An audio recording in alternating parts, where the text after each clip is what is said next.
ইদানিং শোনা যাচ্ছে অনেক ছেলেরা তাদের সিনিয়র আপুর উপরে ক্রাশ খাচ্ছে। খবরদার যুবক ভাইয়েরা, সিনিয়র আপুর উপরে ক্রাশ খাওয়া যাবে না। ক্রাশ খাওয়া কিন্তু ইসলামে জেনার সঙ্গে তুলনা করা হয়েছে। আপনি ক্রাশ খাবেন তো চোখের জানা হবে, খবরদার এটা করা যাবে না। সিনিয়র আপুকে যদি ভালোই লাগে তাহলে বিয়ের জন্য প্রস্তাব পাঠাতে হবে, বিয়ের জন্য প্রস্তাব পাঠান, কোনো সমস্যা নাই।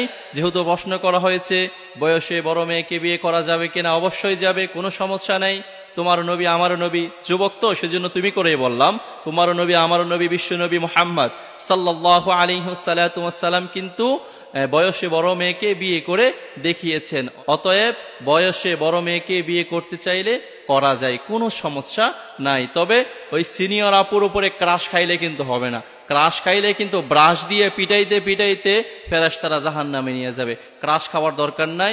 একবার দেখেছ, পছন্দ হয়েছে, বিয়ের জন্য প্রস্তাব পাঠাও, বিয়ে করে নাও। তবে বিয়ে করার পূর্বে কিন্তু অবশ্যই চিন্তা করতে হবে, সমাজের মধ্যে যারা তোমার বয়সে বড় আছে, সিনিয়র আপু যারা আছে, তাদেরকে যখন বিয়ে করবা অনেকে অনেক কথা বলবে, অনেক কথা শোনাবে। সেই কথাগুলো যদি হজম করার মতো শক্তি সামর্থ্য তোমার থাকে তাহলে করিও বাবা, আর না হয় করিও না।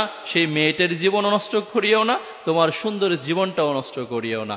অন্যথায় ইচ্ছে করলে বয়সে বড় মেয়েকে বিয়ে করা যায়, এতে কোনো ধরনের কোনো সমস্যা নেই।